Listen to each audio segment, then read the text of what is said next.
Online Manipur YouTube channel sibeng birba mayam pum nang pu amukha na taram lok sari ahan badiyam namaru ipa pawam update thamjage ahan ba pawsidi mai kapi khuman salai degini maki statement tamin asi maitei phurup kandaba yade aduna maitei masa sing angang tarik nipan poklase but I am still single hairi mai kapi khuman na duga mathangi update asina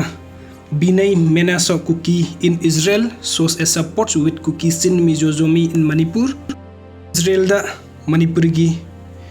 Kuki Sin Mizozomi sing asi support to kibagi rally masat kibagi mamiya mani mayam.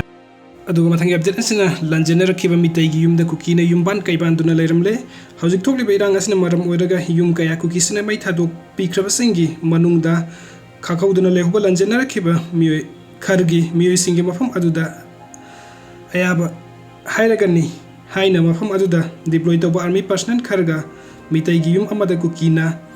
yumban kaiban duna leiramle hairi thaudok adu ngarang torbungda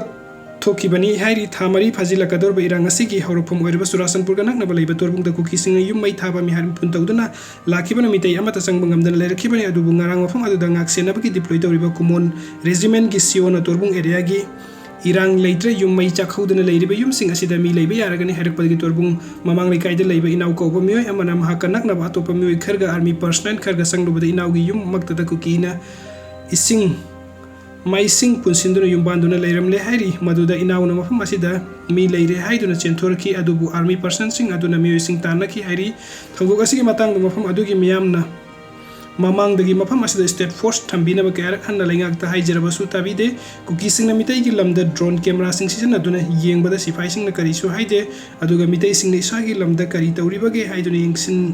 naba drone camera pai bada sifai sing na thingba thamba si misang mikhai naiba thawong asi yaning de haiki aduga mathangi update asina kanglaiba kanbalup KKL na chief minister and Biren Singh bu support tawkhre KKL na makhui Facebook page ta thagalakhiba post amada phongdorak ling asi Manipur da khangauduna foreigner na Manipur gi ipaipu gi kengtana ngaklam laba lambu namduna munnana honarakpa mangjona na makhui gi lalung khangduna kathokpa amaga loinana thauna leina thengnaba ngamba amata ngairaba MUSC honorable CM ni maki lausing amadi matik mayai asina haisingna